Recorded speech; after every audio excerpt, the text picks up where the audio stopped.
ስለ እናቴ ታውቂያለሽ እንዴ? እኔ በምን ላቅ እችላለሁ ዳጣዬ? ይኸውልሽ ሰላሜ፣ አባዬ እኔን ከየት እንደወለደኝ አንቺ ታውቂያለሽ። ምክንያቱም እዛ ቤት ውስጥ የነበርሽው አንቺ ነሽ። ዳጣ እባክሽ።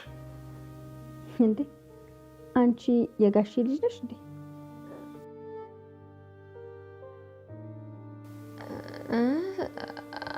አይ ሰላሜ፣ ልጃችን ከፈለግሽ እንደውም አንቺ አትሂጂ ቀሪ። እሺ? አይ ማየ፣ ይሄ ነገርሽ ነበርኩ በጣም ይናፈቀኝ። እንደውም መጣ ታናሽ ተነሽ፣ ይዘና እንሂድ ልጃችን። ቁጭ በይ። አሁን እውነት ይዘሽ ሂጂ ብለሽ ይዘሽ የምትሄጂ አትመስይም። ሰላም ስለ ዳጣ ታውቃለች። ምክንያቱም አባቴ ነው ስል ምንም አልደነገጠችም።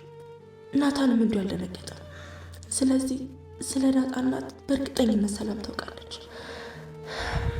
ይሄ ነገር በጣም ከባድ ነው። ብቻ አባዬ ዳጣን ከሰላም ወሏት እንዳይሆን። ያ ከሆነ ደግሞ ዳጣ እንዴት አታውቅም? ዳጣ እናቷ ጋር እየኖረች መቼም አባዬ ጭክኖ አይደብቃትም። አባዬ ይሄን ያክል ጨካኝ አይሆንም። ብቻ ግን የሆነ ነገር አለ። ሰላም የዳጣን እናት ታውቃታለች ወይም የራሷ ልጅ ናት። በዚህ አይነት ይሄ የተወለደውም ልጅ ወንድሜ ሊሆን ይችላል። ነገሩ ከተደበላለቀ አይቀር እንደው ወንድሜ በሆነ ወንድም በኖረኝ የበሰበሰ ዝናብ አይፈራም አይደል የሚባለው? ሄሎ። አቤት። ይዘማር ይኸውላችሁ በደንብ ስሙኝ። ሁለት ነገር ነው የምትሰሩልኝ። ዘ ፈርስት ዋን ያልኳችሁ ክፍል ገብታችሁ እኔ ቦርሳ ውስጥ ያሉ ጌጣጌጦችን ታወጣላችሁ።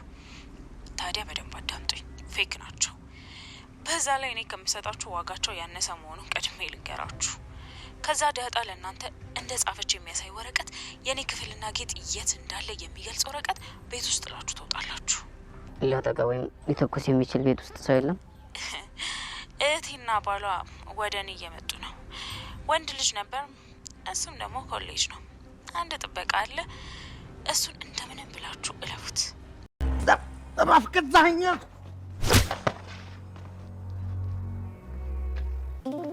የተነቀናላ አንጎራባት አረገዝዬ ገዜቱ ማታ ባንድም ይመታ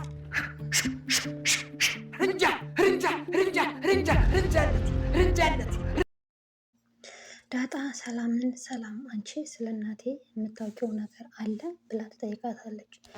ዳጣ እኔ ስለ እናትሽ በምን አውቃለሁ ዳጣዬ? እኔ እኮ ምንም አላውቅም ትላታለች። አይ ታውቂያለሽ፣ አንቺ እኛ ቤት 21 ዓመት ሙሉ ስትኖሪ ስለ አባዬ በደንብ ታውቂያለሽ፣ ከማን እንደወለደኝ ታውቂያለሽ። እንዴ ዳጣ አንቺ የጋሼ ልጅ ነሽ እንዴ ትላታለች። አይ አይደለም ሰላምዬ፣ እንደሱ አይደለም ትላታለች። አብጌልም ትጠረጥራለች። ሰላም ስለ ዳጣ በደንብ ነው የምታውቀው።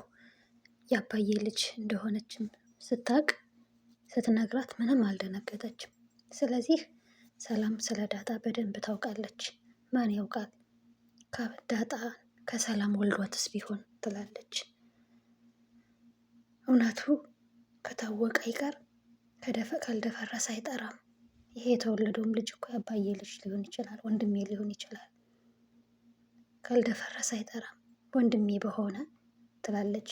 እውነት ለመናገር ኤቢ እንደዚህ ብላ በመናገሯ በጣም ነው የገረመኝ። እውነትም ተቀይራለች ኤቢ ብዬ ነው ያመንኩትም ማለት ነው። ኤቢ ተቀይራለች።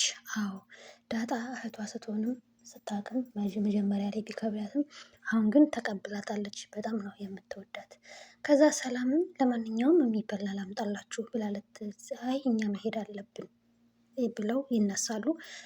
ውሃም ህፃኑ ልጅ አልሰጥም፣ ልጃችንን አንሰጥም፣ ተነሽ ይዘነው እንሂድ ምጥን ትላታለች። አሁን እንደው ይዘሽው የምትሄጂ አትመስይም ትላታለች። ነገር ግን ቤት ሲሄዱ የተፈጠረው ወይዘሮ መድኃኒት ዳጣን ከዛ ቤት ነቅላ ለማስወጣት ጥረት ላይ ነበረች። እስከ መጨረሻም ከቤት ጠፍታ የት እንደሄደች ሳይታወቅ ማርታም ደንግጣ የት ሄዳ ነው እህቴ? ምን ሆና ነው? ስልኳም አይሰራም እያለች ስትጨነቅ ከዛም ትደውልና አሞኛል፣ የተበከለ ምግብ በልቼ ነው መሰለኝ፣ ኑ አንቺና ደረጀ ድረሱልኝ ትላታለች። እነሱም ሲሄዱ ምንም የተበከለ ምግብ ምናምን አይደለም። እሷ ግን ነገሯን ሁሉ እያስተካከለች ነበረ። ዳጣን ከዛ ቤት ልታስወጣ 2 ሽፍታዎች ቀጥራ የእሷን ጌጣጌጥ እንደሰረቀቻት አስመስላ ከዛ ደግሞ እሷ እንደላከቻቸው ደብዳቤ ጽፈው እዛ ክፍል ውስጥ እንዲተው አድርጋ ነበረ። ያው ተሳክቶላታል። በስከ መጨረሻም ቤት ሄደው ሌቦቹም ያንን ጌጣጌጥም ይዘው ኤቢ ምንድን ነው እያለች በጣም ድምፅ ስትሰማ እየተረበሸች ነበረ። ነገር ግን ያን ያክል ትኩረት አልሰጠችውም ነበረ። ውሃም ደግሞ ሲመጡባት ዳጥ አንተ አርጁን ነህ አይደል ወይስ ናታን ነህ ትላቸዋለች። እሷ ቀልድ ነው የመሰላት ድብብቆሽ፣ የውሃ ምንም ስለማታውቅ ማለት ነው። ኤቢ ግን ክፍሏ ውስጥ ነበረች። ጊዜንም መታወት ስለነበረ መድኃኒትም አድርገውበት ስለነበረ ወደ ራሱን እንዲስት አድርገው ነው እንደዛ እያደረጉት ማለት ነው። ግን የመድኃኒት ሴራ የሚጋለጥ ይመስለኛል። ምክንያቱም ያው የእጅ ጽሑፉ የማን እንደሆነም በደንብ ይታወቃል። በዛ ላይ ደግሞ ኤቢም አይታቸዋለች ማለት ነው። ኤቢ እነሱ ክፍል ውስጥ ገብተው ሊወጡ ሲሉ ነው እንግዲህ የደረሰችባቸው። ያው ዳጣ እንዳላደረገችው በእርግጠኝነት ይታወቃል። እውነት ተደብቆ አይቀርም ማለት ነው። ገዛኸኝ እዚህ ጋር መጀመሪያ ላይ ከለዛ ጋር ሰጣ ገባ ውስጥ ገብቶ ነበረ። እንደወደዳት መናገር አይፈልግም። ሴቶች እንደሚወዳቸው ካወቃቸውማ አናት ላይ ነው የምታወጡት። እንደዚህ መንገብገብ ነው እንጂ ተይ፣ እኔ ኋላ አሜሪካ ሊሄድልሽ ነው ይላታል። እሷ ግን ክፉ ነሽ ገዚ ክፉ ነህ ትለዋለች። ክፉማ የሆንሽው አንቺ አይደለሽ መጀመሪያ። በጣም ነው የሚወዳት፣ በጣም ነው የሚያፈቅራት። ግን ያንን ማሳወቅ ደግሞ አይፈልግም። እሷም ደግሞ በጣም ከፍቷት ክፍል ውስጥ ሄዳ እያለቀሰች ይወድሻል እኮ ገዚ ስትላት ነው ምጥን ያመነችው ማለት ነው። ገዚ እኮ በጣም ነው የሚወድሽ፣ እወዳታለሁ ብሎናል ስትላት ደስ አላትና ሂጂ በቃሽ ይቅርታ በቃ እንድታረቅ ብላለች ወይ ብላ ስትልካት ነው እንግዲህ እንደዚህ ተዘርሮ እሱ ራሱን እንደዚህ እንደሆነ ማንም ባያውቅም እንዲህ ተዘርሮ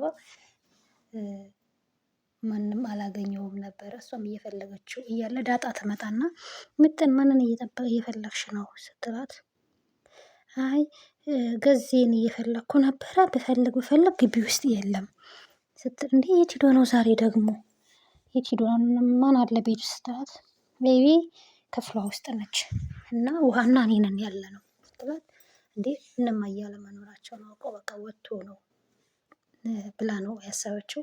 ነገር ግን እሱ የትም አልወጣም ነበረ። እነዚህ እንደዚህ እንዳደረጉት ምንም ማንም አላወቀም ነበረ። በኋላ ላይ ግን ውሃም ዳጣም ምጥንም ሲፈልጉት በጓሮ በር እንደዚህ ተዘርረው ወድቆ ታገኘዋለች። ውሃ ነች ያገኘችው። ከዚህ ሙተህ ነው እንዴ ትላለች።